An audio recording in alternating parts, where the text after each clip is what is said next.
Pretty good, actually. You are terribly, terribly busy, and with it being fight week, you're even more busier than you usually are. Yeah, that's a fact. I appreciate you taking time out of your busy schedule, though, to talk to Jigman Freud. Thank you, sir. I appreciate it. Yeah, I'm happy to do so, man. So tell me a little bit about. I seen some of your training for this. You're basically just getting the shit beat out of you by everybody at Zerger's, which is like a Thursday. It's not a big deal. But ain't nothing, baby. But how has it been adjusting for going to jiu-jitsu class and doing all the stuff that you would do for MMA to just focusing straight on boxing, essentially? Yeah, man, I've actually really loved the one-dimensional aspect of, like, just training boxing, kind of honing in on the particulars, the science of hit and not be hit, move your head. I can tilt at the hips now a little bit without worrying about knees and kicks coming to my head. So that's awesome. That's fantastic. Fun. That's fantastic. Now, tell me about this whole bare knuckle thing, because you've been studying this. You've been watching the fights. Pretty much, from what I can tell, the only reason they came to Wichita is because of you and Nico. Tell me a little bit about why bare knuckle. Well, actually, I don't know. I can't remember exactly when it happened, but probably about 3 or 4 months ago, my contract with Bellator was up, and we were, kind of renegotiating and stuff like that. And bare knuckle hit me up. A friend of mine, Sean Wheelock, works for their company, does their commentating. Yep. They gave me a holler and asked me about what it would take to get them down here in Wichita. And if you know me personally a little bit, like, fighting in my hometown is one of my favorite things. Yes. And I mean, it's just absolutely important to me to fight here locally for my friends and fans. So that was a huge factor coming into play and deciding to do the bare knuckle. That's awesome. That's one thing I always think is fantastic about you. I've known you for a number of years, and you love the fact that you can fight in front of the hometown folks. And there are so many people that they don't want to do that. They want to go all over the place. And you've been all over the planet, and the favorite thing to do is to fight in the ICT, man. Yeah, absolutely. Yeah, that probably makes me a little bit different than most fighters.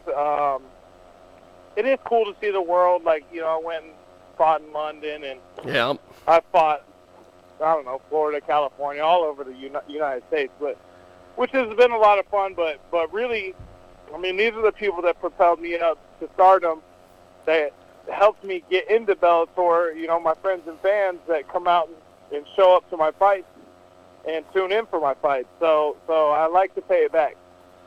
Now, talk to me about some of the other fights on this card, because Nico is making his bare knuckle debut. Ain't one of those fights even matter, dude. Just come to the Caveman show. Come to the Caveman show. So I heard a rumor. It's the Caveman show, baby. I heard a rumor you might be coming in on a zip line like Shawn Michaels at WrestleMania. Yeah, I considered that for about half a second, and then I remembered a guy died doing that. So I think you are perfect for bare knuckle, because you just go 90 miles an hour in one direction. Yeah, straightforward, baby. So I think you are perfect for this sport. Watching and prepping some of this, have you just been watching the fights, or have you been seeking out other bare knuckle fighters and asking them how it is? I haven't really reached out to anybody, but I've been watching a lot of the fights. And actually, I ran into Kenny Lycia, and I'm like, hey, what's it like? Is it much different? And He didn't think it really felt much different or anything like that. You know, when you get popped, you get popped. You feel Yeah. it. We've been fighting for a long time, man. We know what it feels like when we get hit. Oh, yeah. We just don't register the pain the same way other people do. Well, are you going to be happy to get out of those little 4-ounce gloves and not have all that shenanigans with taping the hands and putting the gloves on and all the crap, or are you going to miss that? Am I going to miss all the gloves and everything? Yeah, all the trappings, of because essentially this is like a street fight. You're just going out and just standing there and just that's what I love beating about the it, shit man. out of It's guys. dude, you get the toss technique out the window a little bit and just fucking throw down, and I mean that's really what I want to do. So I think that's awesome. So I'm not going to be like everybody else who interviews you, who has to know your entrance. I want to be a mark. I want to sit back and watch it as a fan. But I do want to know: is this win, lose, or draw? Is this your next life in fighting? You're going to do bare knuckle, or is this a one and done? Know. I don't know, man. It's definitely one of those things I had to do. Like, my career was never going to be over until I did bare knuckle. So, I don't know. I love MMA. I love the kick. I love the knee. Yeah. I really love striking in general. That jiu-jitsu and wrestling stuff's kind of for the birds. I agree. But I forced myself to train it. You know what I mean? Because you got to. Hey, I'll tell you, all those years of getting choked out by Ernest Bell and Nick Behrens and all these guys, I'm like, I think I'm just gonna stick doing the boxing, kickboxing thing. So yeah, I agree with you. I'm just more partial to getting punched in the head. For whatever reason, once you find boxing and kickboxing and all this striking, you're like, why are we grappling? Right, like what? I gotta do wrestle around with that guy? No way. No thanks. So with this fight, I think it's pretty cool that you and Joe the Nose are on the same show. Was that planned? Dude, yeah, that was another big factor for me too, man. Because I was like, that dude is my idol. He's helped propel me to where I'm at. He's been a coach, a mentor for me for a long time, man. I owe a lot to that dude, and I've tried to pay it forward by getting him, Bellator fights and bringing Bellator to Wichita, which essentially brought him here, and then now bare knuckle is coming here, and man, I get to share the card with him. It's amazing. I think that's awesome because I remember watching old Joe the Nose fights when he was here in Hutchinson in like 2007. That dude's been around forever, so I think that is fantastic that he's on this show with you. It's amazing, man. It's amazing that he's been able to fight this long. He swears up and down he's got like 10 more years left.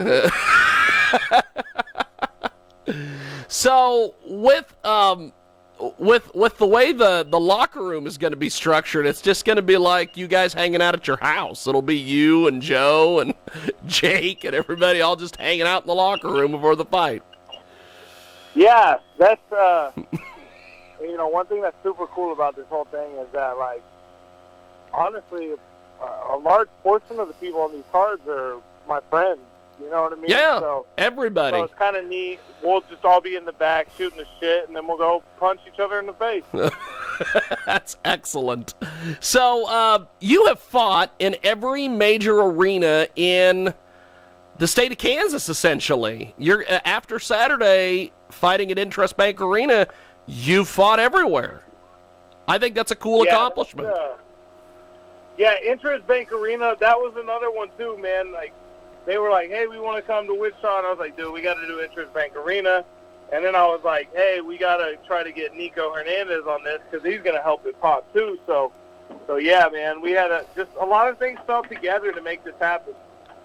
I think it's fantastic. And you have put in the time and the effort to be You know, as the great philosopher Snoop Dogg would say, you've paid the cost to be the boss. So, so this is going to be a great philosopher, that's for sure. This is going to be a good show. Are you main event or co-main event, or does it matter? I think I'm co-main event. I'm pretty sure. That's awesome. Hey, at least you're not jerking the curtain. That means I'm one step closer to getting a beer. Well, that is a heck of a way to look at it. I guess two last questions. One, what about the weight? Are you on point with the weight cut and everything?